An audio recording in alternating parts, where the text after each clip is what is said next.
po sa inyong lahat. This is Lori's Kitchen. Tayo po ngayon ay magluluto ng bololo. Beef shank po yan. At meron po tayong sibuyas and nor cubes and ano nga ang tawag dyan? Pamintang buo. At ito ang ating patatas. Meron tayong corn, bagyo beans, and bagyo pichay. So, tara, samahan niyo pa ako sa ating pagluluto. So, ayan, nandito po, meron tayong tubig sa pressure cooker. Lagay po natin yan. At ang sibuyas. And then, lagay po natin yung ating beef shank.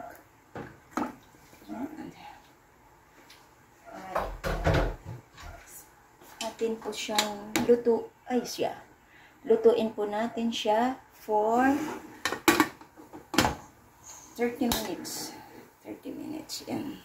So, waiting po tayo sa 30 minutes na pagluluto dito sa ating pressure cooker. So, ayan na. Konti na lang ang sabaw. So, bukitin ko po ito. Ayan.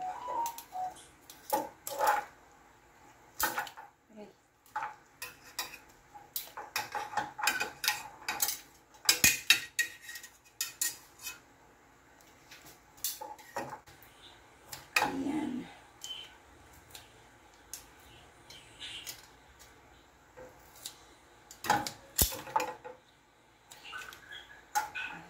Itiin na lang natin kasi malaki.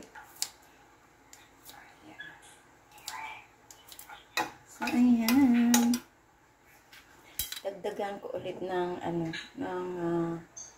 sabaw para sa ating gulay. Lagyan natin yung sabaw. Inihan natin. Ayan. Ayan. At diyan, maglalagay po ako ng asin. Kasi wala pa siyang asin. Black pepper.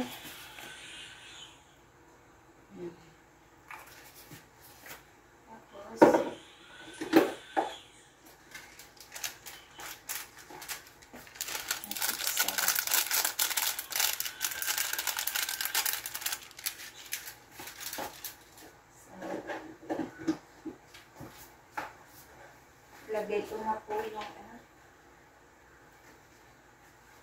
iuna ko na yung mais.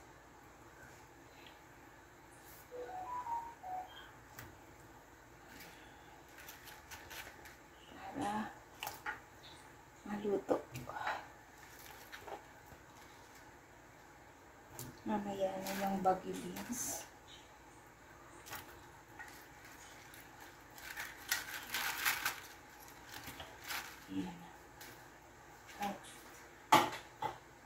Ilagay ko na din yung patatas.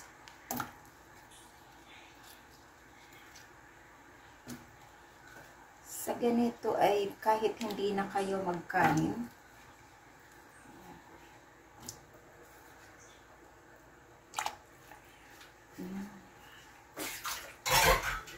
at ilagay ko din ang nor cubes na beef.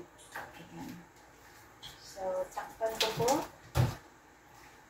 Takpan natin at patuloyin. Ayan.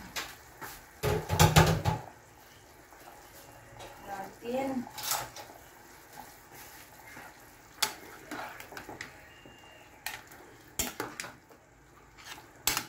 Ayan.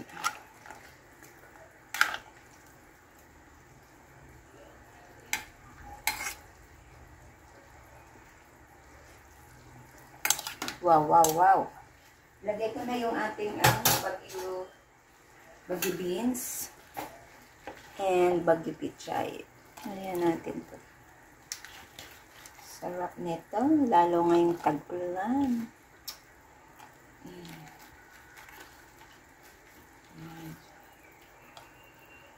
Kain tayo. tayo ng masarap.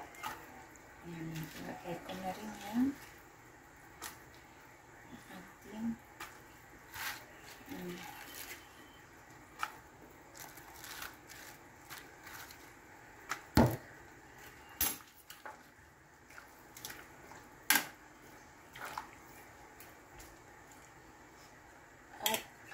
Ating tindahan.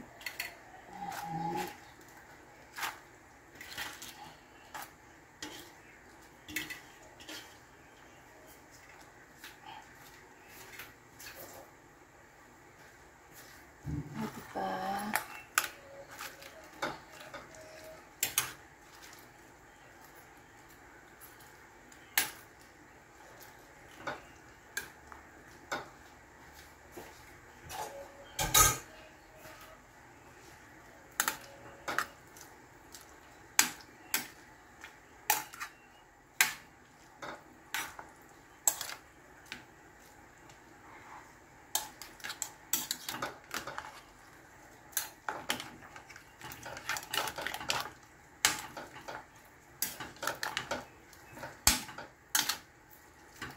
Kahit hindi ka na nito magkanin, sa gulay pa lang,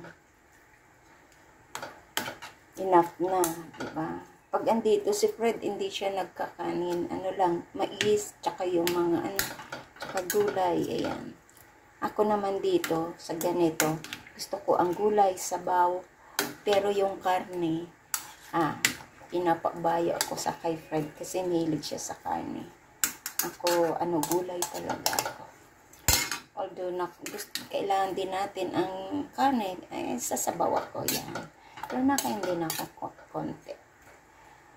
Yan, so, yan, antayin natin maluto ang ating gulay. Takpan po natin. Yun na. Yan na. Luto na siya. So, timplahan na lang natin kung ano ang kulang ay siyang ating ilalagay.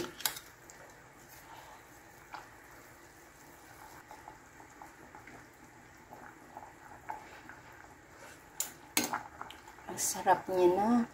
Parang wala na. Tama na rin yung asin niya. So, hindi ko na siya dagdagan ng asin. At wala na akong idadagdag. Pero, ito na lang idagdag ko. Yung hot sauce. Para masarap.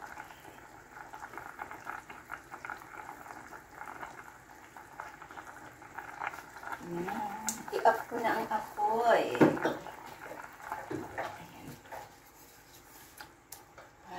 So, ayan na. Ilagay ko na lang siya sa ating serving bowl. Ang ating palalo or nilagang baka. So, ayan na po ang ating balalo. Beef siyang balalo. At masarap po sa ating masarap po yan sa ngayon sa tag-ulan. Higo po tayo ng sabaw para malakas. Dahil tag-ulan ngayon, minsan may mga trangkaso, inuubo. So, ayan. Kain tayo ng masustansyang balalo. Yan sa ating kusina. Luto-luto tayo ng masarap na ulam at may sabaw. Ayan, thank you so much po sa inyong lahat dyan. Sa lahat ng nag-support ng aking premiere for tonight.